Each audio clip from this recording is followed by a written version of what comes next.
तो बाजार में पैसे लेने के दो तरीके होते हैं भाई। बिजनेसमैन वो है जो हमेशा डेफिशिएट कहता है कि मेरे पास पैसा नहीं है, या है तो मेरे पास पैसा कम है, मुझे और पैसे की जरूरत है, अगर मुझे व्यापार बढ़ाना है तो मुझे थोड़ा और पैसा चाहिए। तो हमारे इस इकोनॉमी में जो डेफिशिएट यूनिट है वो कौन सी यूनिट्स हैं? बिजनेस या फिर फर्म या बिजनेस फर्म। और सरप्लस किसके पास रखा है? हम लोगों के पास। हम लोग यानी कि हाउस होल्ड। हम कंज्यूमर को एक यूनिट बना के बात कर रहे हैं। हाउस होल्ड, आपका घर जिसमें बिजली की जरूरत है, पानी की जरूरत है, ग्रोसरीज की जरूरत है, कपड़े की जरूरत है, जूतों की जरूरत है, आप वो हाउस होल्ड। आप लोग क्या करते हो इकोनॉमी के हिसाब से? सेविंग्स। आप लोग क्या करते हो? सेविंग्स। तो आपके पास क्या रखा हुआ है? सरप्लस। और पैसे की जरूरत किसको है? बिजनेस फर्म को, वो है डेफिशिएट में। तो अब आपका पैसा कहाँ जाता है? आप जो ये सेविंग्स करते हो, या तो ये पैसा आप रखते हो बैंक में, बैंक आपको बदले में क्या देता है? इंटरेस्ट। यानी कि पैसे को भी आपने किस पे लगा रखा है? काम पे लगा रखा है। वो पैसा खाली नहीं बैठा हुआ आपके लिए, वो पैसा भी आपको पैसा कमा के दे रहा है। हम कॉमर्स वाले क्यों है? इसलिए तो भाई हम आराम कर रहे हैं, हमारा पैसा आराम नहीं कर रहा है। हम सो रहे हैं, हमारा पैसा नहीं सोएगा, पैसा रोज पैसा कमा के देगा। ठीक है। पर बैंक का कॉम्पिटिटर कौन है? बैंक का कॉम्पिटिटर है फाइनेंशियल मार्केट। या तो आप आपका पैसा बैंक में रखते हो, या फिर आप आपका पैसा बाजार में रखते हो। बाजार भी आपको बदले में देता है कमा के। गोल्ड खरीद लिया, सिल्वर खरीद लिया, टाटा के शेयर खरीद लिए, जमीन खरीद ली, दुकानदार को उधार दे दिया पैसा, तो आप बाजार से भी तो कमा रहे हो। तो कुल मिला के सरप्लस यूनिट और डेफिशिएट यूनिट के बीच में जो गैप है, पैसे का जो गैप क्रिएट हो रहा है, उस गैप को भरने के लिए बाजार में दो तरीके के ऑप्शन हैं। या तो कौन सा चैनल है? बैंकिंग चैनल, या कौन सा चैनल है? Market channel. बैंकिंग आपने किस में पढ़ा? इकोनॉमिक्स में, मनी एंड बैंकिंग। तो मार्केट हम आपको किस में पढ़ा रहे हैं?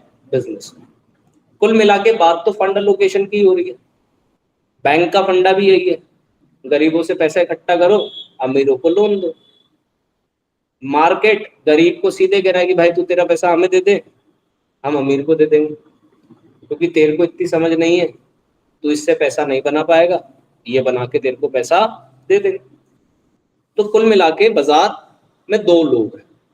तो बैंक का कॉम्पिटिटर प्लेयर कौन है? मार्केट। जब आपको लगता है मार्केट रिस्की है तो आप बैंक में डिपॉजिट करवा देते हो, फिक्स डिपॉजिट। जब मार्केट बूम पे आएगा तो आप फिक्स डिपॉजिट तोड़ के कोई पैसा किसमें लगा दोगे? मार्केट। तो मार्केट है क्या?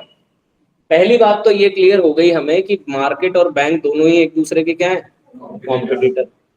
तो ऐसा मार्केट जहां पर फाइनेंशियल एसेट्स को क्रिएट किया जाता हो और एक्सचेंज किया जाता हो।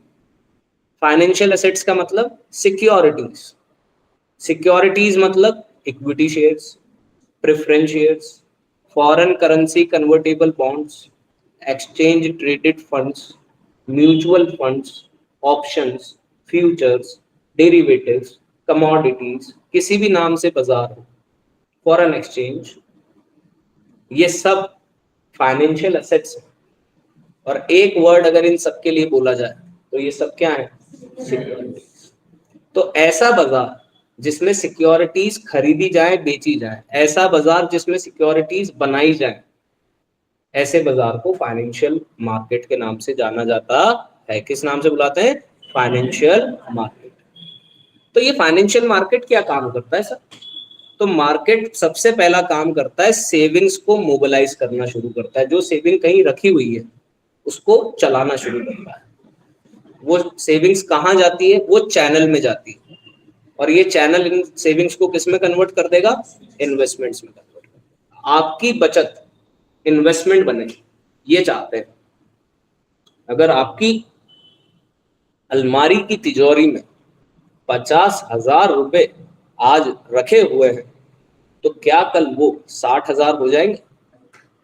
क्या एक साल में 60,000 हो जाएंगे? क्या 5 साल में 60,000 हो जाएंगे? पर अगर वो पैसा बैंक में रखा होता तो 50,000 का 55 हो जाता। अगर वो पैसा मार्केट में होता तो 50 का 1 लाख भी हो सकता था। तो फाइनेंशियल मार्केट भी बैंक की तरह सबसे पहला फंक्शन देता है कि आपकी सेविंग्स को मोबिलाइज करके किसमें कन्वर्ट करता है? इन्वेस्टमेंट। बैंकिंग चैनल में आपको नहीं पता कि किसमें लोन जा रहा है, आपका पैसा कहाँ जा रहा है, पर फाइनेंशियल मार्केट में क्योंकि डिसीजन मेकर आप ही हो, तो आपको पता है कि आपकी सेविंग किस इन्वेस्टमेंट का फॉर्म ले रही। आज चारू को शेयर्स में इंटरेस्ट नहीं है, चारू को इंटरेस्ट है सिल्वर और गोल्ड में, तो ये अपनी सेविंग को किस में चैनलाइज कर रही है? Gold investment, commodity investment. वहीं चारू की अगर बात करें तो चारू का इंटरेस्ट शेयर मार्केट की तरफ ज्यादा है। इसको लगता है हीरो मोटर कॉर्प बहुत बड़ी कंपनी है, मैं इसमें पैसा लगाऊंगी, मैं इसमें इन्वेस्ट करूंगी तो ये कंपनी मेरे को बहुत अच्छे रिटर्न्स देगी, तो इसने शेयर को चूज किया। पर इसने भी अपना डिसीजन लिया, अपनी सेविंग को मोबिलाइज करके किसमें चैनलाइज किया? शेयर इन्वेस्टमेंट में किया, कैपिटल इन्वेस्टमेंट।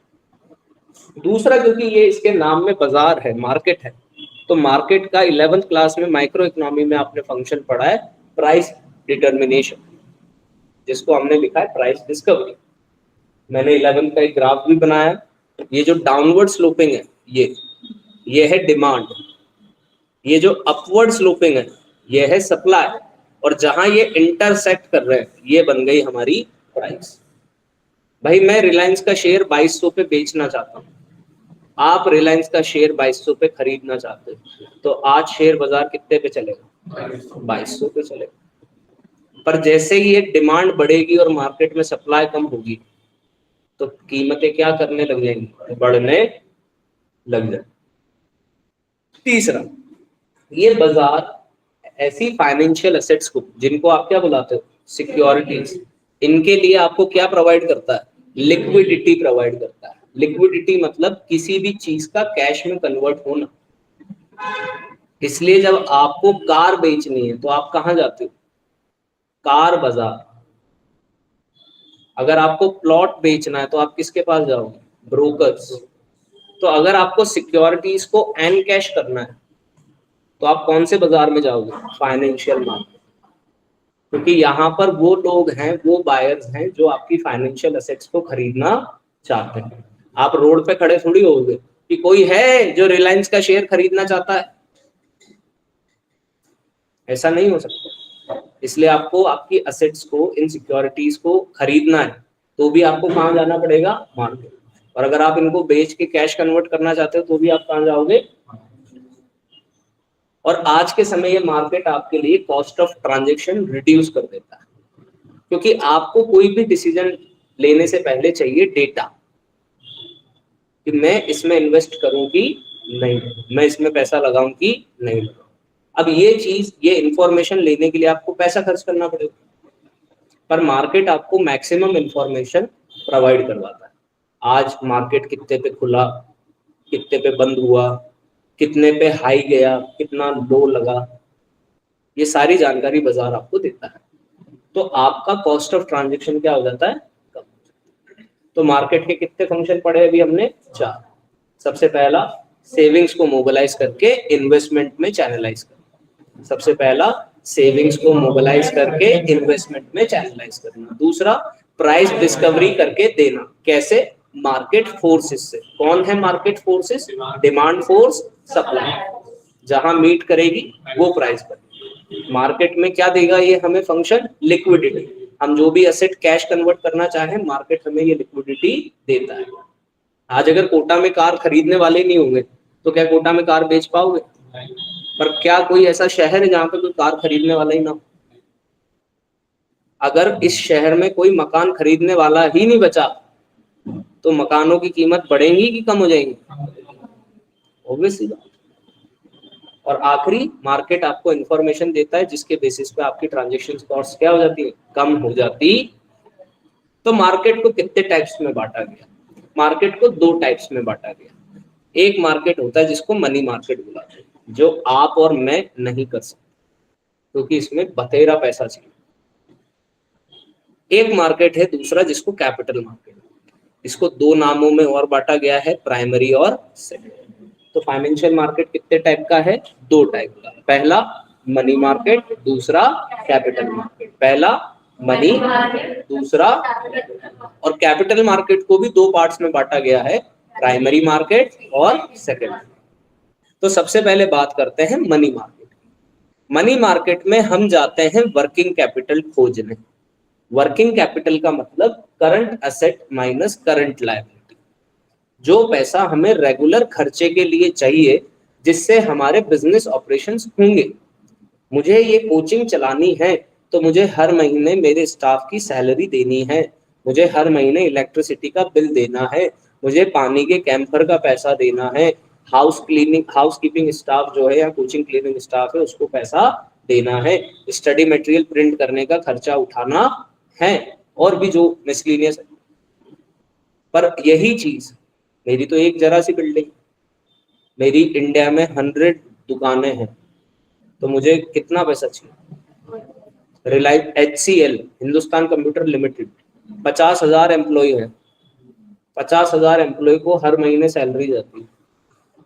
आपने पैसा कमाया नहीं कमाया, आपको तो पैसा देना तो पड़ेगा, तो आपको चाहिए भतेरा पैसा। तो रेगुलर रेवेन्यू ऑपरेशंस के चलाने के लिए जो हमें कैपिटल रिक्वायर्ड होती है, उस कैपिटल को हम बुलाते हैं वर्किंग।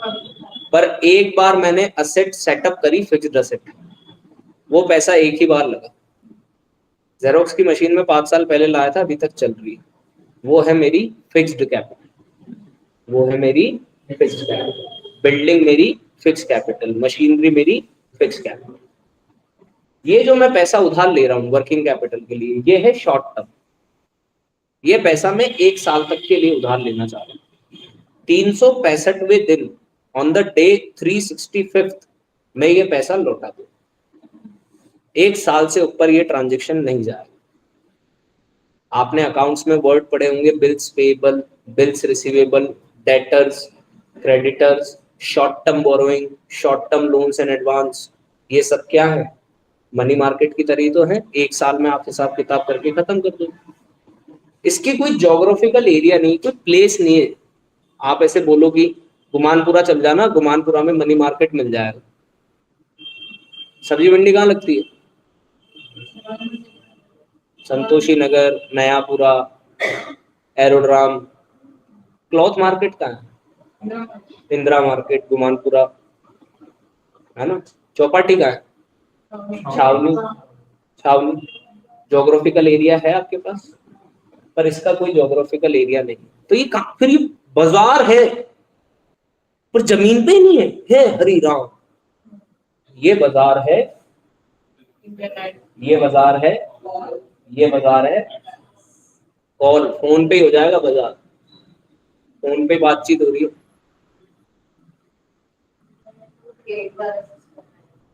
हाँ, इसमें शेयर नहीं होते, इसमें अलग चीजें होती हैं। शेयर डिबेंचर ये चीजें नहीं है यहाँ पे। अभी तुम सीधे सिक्योरिटीज में मत जाओ, अभी सिक्योरिटी तो पढ़ेंगे कौन कौन सी है, अभी तो बाजार पढ़ रहे हैं। इसमें क्या होता है फिर वो समझते हैं, पहले इसको तो समझें। इसमें जो लोग पैसा लगा सकते हैं, जो लोग इस चीज को खेल सकते हैं, उसमें सबसे पहले आता है RBI, फिर आता है बापू के बेटे कमर्शियल बैंक, फिर इनके भाई ले LIC, GIC, general insurance corporation, unit trust of India, mutual funds. MF का मतलब यहाँ म्यूचुअल फंड। नई पीढ़ी आ गई है ना सामने, तो थोड़ा कर करेक्ट करना पड़ता है, नहीं तो ये मंद मंद मुस्कनिया रे। तो अब यहाँ पर इंस्ट्रूमेंट कौन से हैं, यहाँ पे कौन सी चीजें खरीदी जाती हैं, यहाँ कौन सी चीजें बेची जाती हैं, यहाँ कौन सी फाइनेंशियल असेट्स है या कौन सी फाइनेंशियल सिक्योरिटी है। आराम से क्या हो गया, उसमें एक बटन होगा SILENT। हाँ, इसको कहते हैं एटीट्यूड। तो साइलेंट कह रहा, मैंने एरोप्लेन मोड पे डाल दिया। सबसे पहला इंस्ट्रूमेंट है, नाम में क्या है? कॉल। कॉल मनी, फोन करके पैसा मांगना, हिंदी भाषा में बोले तो फोन करके पैसा मांगना। लेंट ऑन डिमांड, मांगा फोन करके तो देना भी डिमांड पे फोन करके। मैक्सिमम कितने दिन? 1 दिन से 2 हफ्ते। ये कब काम में आता है? ये काम में आता है बैंक्स को। ये इंस्ट्रूमेंट कौन काम में लेता है? बैंक्स काम में लेते हैं। जब बैंक्स के पास क्या हो जाता है? Temporary shortage. क्या हो जाता है? किसका? अब कैश रिजर्व रेशियो मेंटेन करना है, लिक्विड रेशियो मेंटेन करना है, statutory liquid ratio, cash reserve ratio, है ना। अब आज बैंक में पैसा ही नहीं है। फॉर एग्जाम्पल HDFC का वाइस प्रेसिडेंट है हमारा नितिन, ठीक है, और SBI का वाइस प्रेसिडेंट है अपना दीपक। हाँ, तो नितिन ने केशव को घूट की मारी, दोनों प्रेसिडेंट बन जाएंगे, दिन तक दारू पियेंगे रच के। तो उतनी देर में दीपक बोला यार मेरे पास क्या यार कैश की शॉर्टेज हो गई है बैंक में। क्या कितना शॉर्ट हो रहा है यार? 40 करोड़ कम पड़ रहा है। ठीक है ले जा, लेकिन जब नितिन मांगेगा तो इसको रीपे करना पड़ेगा। ये नहीं कह सकता कल दूंगा परसों दूंगा, अभी के अभी। हाँ भाई इसने दिया और 2 दिन बाद नितिन ने कहा कि यार वो पैसे, तो फिर इसको अरेंज करके वो पैसा देना पड़ेगा। और इसकी इंटरेस्ट रेट बहुत वॉलेटाइल होती है, बहुत फ्लक्चुएटिंग होती है, घंटे घंटे में रेट बदल जाती है। अब दीपक ने कहा नितिन दे दे यार, अभी बाजार में कोई भी पैसा नहीं दे रहा। तो नितिन कह रहा दे तो दूंगा पर 24% ब्याज दूंगा। 40 करोड़ पे 24%। दीपक कह रहा बाहर में जा। फोन लगाया मनन को, यार पंजाब नेशनल बैंक में पड़ेंगे तो 30-40 20 पड़े, कितने पे दे देगा? 12% पे। हाँ 20 तो दे चलो। ऐसे चलता है, फोन पे ही होता है मैक्सिमम, फोन टू फोन। ये डांस जो है वो ऐसे नॉर्मल लोगों के, किसके पास है 40 करोड़? अरे नहीं मतलब ऐसी रैंडमली कॉल या इकोनॉमी में ऐसे बात कर रहा है या कुछ भी ऐसा। तो अरे तो ये तो शॉर्टेज है बेटा, होती है ना, धंधे में पैसा कम नहीं पड़ता क्या? ये तो कमर्शियल बैंक आपस में खेलते रहते हैं। जैसे आपका परिवार है, चाचा जी को कभी पैसे की जरूरत पड़ी तो पापा देने से मना करेंगे क्या? मम्मी भले लड़ ले, तुम हमेशा यही करते हो, सब दे दो अपने छोटे भाई को, प्लॉट नाम करा दो उसके, या बच्चों की फीस नहीं जमा हो रही है और ये इंसान देखो पागल 5 लाख दे के आ गया है। अरे तो ठीक है ना, भाई है, भाई नहीं है, पर पापा और भाई का मतलब चाचा और पापा का रिश्ता है वो, तो वो मैनेज कर रहे हैं आपस में। सेम वैसे बैंक से, तो बैंक टू बैंक ही है ये। बैंक अपने क्रेडिट कैश रिजर्व रेशियोज को मेंटेन करने के लिए मैक्सिमम यूज करते हैं। यार तू खुद 40 करोड़ कौन से कस्टमर से मांगू? जैसे न्यूज़पेपर में बात तो यही मांगता रहूं मैं? मेरे को अभी इंस्टेंट चाहिए यार, मेरे को कौन से 4 साल में इकट्ठे करने 40 करोड़ है? तुम 40 लाख दे। ऐसे क्या कर रहा है रे बाबा यार, 30-40 साल का टाइम तो दे यार, 2 दिन में कहां से लाएगा 40 लाख यार? है? मैं बाबूराव गणपत राव आपटे यार है क्या? अंबानी के पास जाए बैंक है तो अंबानी में ही खरीद रखा, मैं ही खरीद लेता हूँ ना भाई तेरे को। फिर इज्जत नहीं है क्या तेरी कोई? मैं तेरे यहाँ खाता खुलवा के रखा हुआ हूँ, तू मेरे उल्टा मतलब कस्टमर से कैसे मांग सकते हो आप पैसा यार? ये कस्टमर ही है जो बाहर खड़ा हुआ है कि मेरे बेटी की शादी है, मुझे 3 करोड़ चाहिए, कैश है ही नहीं वहां पे।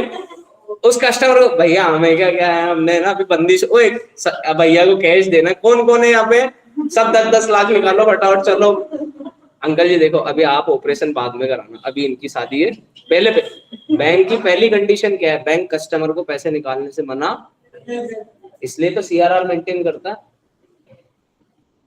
एक अजम्पशन है ना मनी बैंकिंग, 12th इकोनॉमिक्स में मनी बैंकिंग में एक अजम्पशन लिया रहा है ना बैंक ने कि सारे customer at a single point पैसा नहीं मांगेंगे, तभी तो लेंडिंग होती है बैंक से। लेंडिंग जो दे रहा है बैंक वो इसी अजम्पशन पे तो दे रहा है, तभी तो क्रेडिट क्रिएशन कर पा रहे हो आप। सारे लोग अगर एक ही समय पैसा मांग ले उसी दिन बैंकिंग सिस्टम कॉलेज से आप सब एक ही साथ लाइन में खड़े हो, पैसा ही नहीं अंदर। तो बैंक आपस में अपने जब नोटबंदी हुई थी उस टाइम पे कोलैप्स हुआ था नहीं, नोटबंदी का कारण कुछ, इसलिए तो आरबीआई डॉक्यूमेंट्री दिखाई थी तुम्हें। नोटबंदी तो हमें करनी पड़ी, हमारे काउंटर फिटिंग नोट्स बहुत ज्यादा आ गए थे, ब्लैक मनी बहुत ज्यादा बिल्ड हो गया था, इतना परफेक्ट नोट आ चुका था कि आप अंतर नहीं लगा सकते कि नकली है कि नहीं, तो हमें वो बदलना जरूरी था, नहीं तो पूरा ब्लैक व्हाइट हो जाता। अगर ऐसा नकली नोट आ जाए जो असली को टक्कर नहीं दे रहा, असली ही है, तो फिर वो नकली कहाँ रहा भाई।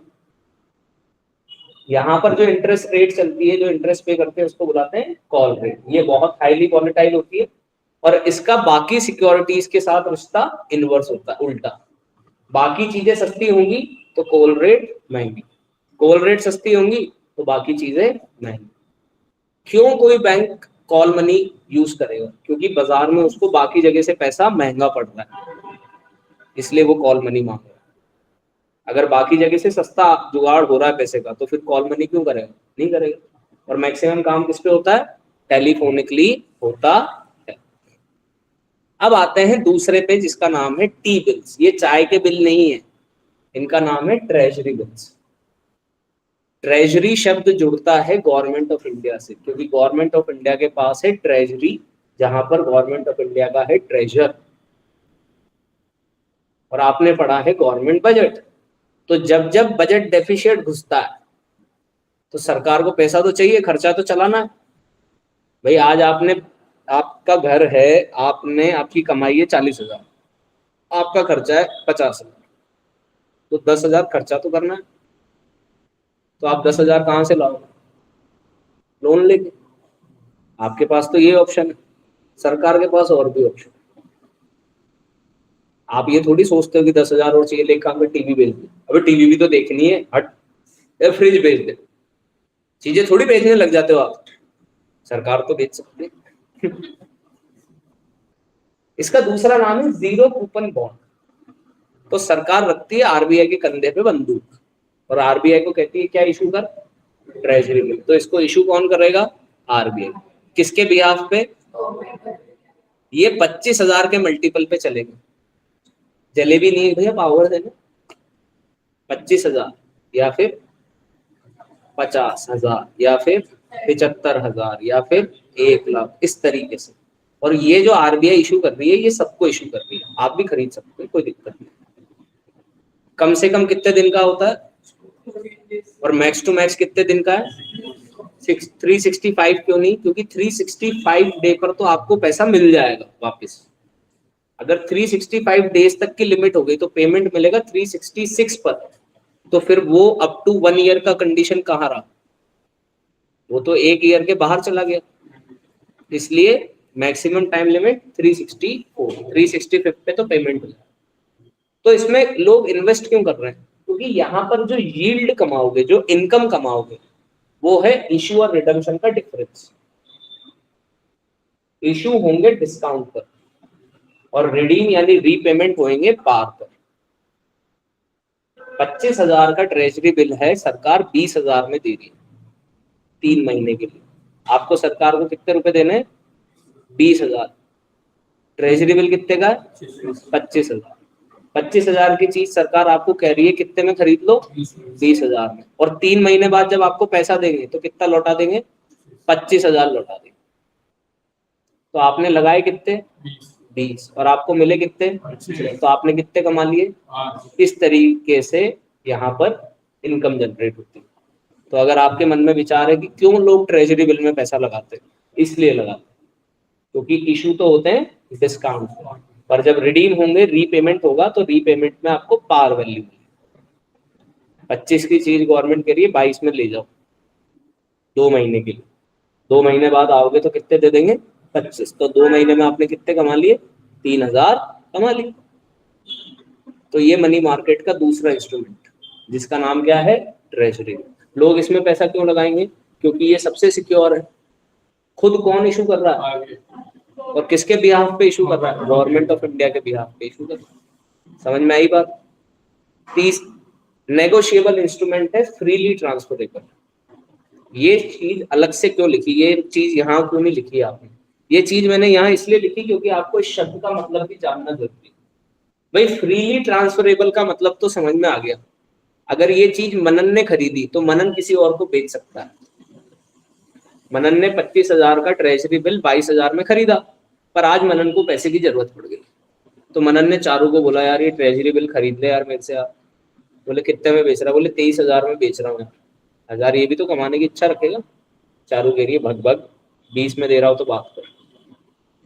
अगर इसको ज्यादा पैसे की जरूरत है और कोई और बायर नहीं है, तो हो सकता है ये चारू को 20 में दे दे, तो कितने का नुकसान उठाएगा? 2,000। भाई इसको चारू के बाद हर्षी तक रख, यार हर्षी यार पैसे की जरूरत है यार। कितने चाहिए यार? 24,000 चाहिए यार। अरे भाई ये तो अपना ले जा, क्या याद रखेगा। अब हर्षी को जब ट्रेजरी बिल मिला, हर्षी पगला गई, बोले अपना तो 1,000 ही कमाए, और भाई कितने का मुनाफा लेके निकल गया? 2,000 का लेके निकल गया। ऐसे भी लोग हैं दुनिया में। ऐसे लोगों की वजह से ही तो दुनिया है, नहीं तो दुनिया तो कब की निपट गई होती। तो फ्रीली ट्रांसफरेबल तो समझ में आ गया। नेगोशिएबल इंस्ट्रूमेंट क्या है? नेगोशिएबल वर्ड आया है नेगोशिएटिंग से। जो आप मेरे साथ करते हो, 1.5 घंटे क्लास होगी, अरे नहीं यार सर यार 1 घंटा, नहीं नहीं 1.5 घंटा, अरे नहीं नहीं यार सर यार थक जाते हैं सर, चलो 1.25 घंटे, ना आपकी ना हमारी, 1 घंटे 15 मिनट। तो आपने क्या किया? नेगोशिएट। भाई आप नौकरी पे जाते हो, आप कह रहे हो 1 लाख लूंगा, वो कह रहा है 150 रुपए देगा। अरे पागल है क्या? कम से कम यार 15,000 तो लूंगा सर, देखो यार 12 देंगे, 15, 12, चलो आपकी ना मेरी 13। आपने क्या किया? नेगोशिएट किया। तो ये इंस्ट्रूमेंट जो है, इंस्ट्रूमेंट शब्द तो किसको दिया है? सिक्योरिटी को। नेगोशिएबल इंस्ट्रूमेंट शब्द का मतलब एक ऐसा डॉक्यूमेंट जो साइन किया जाए, एक ऐसा इंस्ट्रूमेंट जो साइन किया जाए और जिसमें आप वादा कर रहे हो कि मैं पैसा लौटाऊंगा इस पर्सन को या किसी भी पर्सन को जो भी असाइन है। तो जब आप ये चीज लिखित रूप से दोगे तो अब ये चीज नेगोशिएबल इंस्ट्रूमेंट बन गई। ये क्या बन गई? Negotiable instrument. चेक क्या है? Negotiable instrument. ट्रेजरी बिल क्या है? Negotiable instrument. ये जो अगला आया कमर्शियल बिल, ये भी क्या है? Negotiable instrument.